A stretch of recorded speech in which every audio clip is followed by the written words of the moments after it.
Hi iTechie is here. Ang tatalakayin natin ay Top 10 na pampaswerte sa June 2026. June 2026 ang buwan ng desisyon, isang maling pili. Pwedeng magpalayo sa swerte. Top 10 pampaswerte. 10. Gumising ng maaga sa unang araw ng June. Simbolo ng malinaw na direksyon. 9. Maglinis ng sapatos o tsinelas ayon sa pamahiin, dito raw dumadaan ang kapalaran.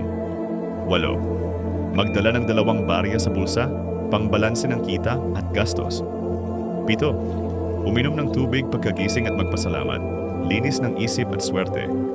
6. Iwasan ang negatibong usapan sa tanghali, dito raw sensitibo ang enerhiya.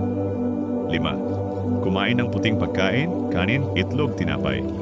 Simbolo ng kalinisan ng intensyon. 4. Magsuot ng asul o puti kahit isang araw, kulay ng proteksyon at malinaw na isip. 3.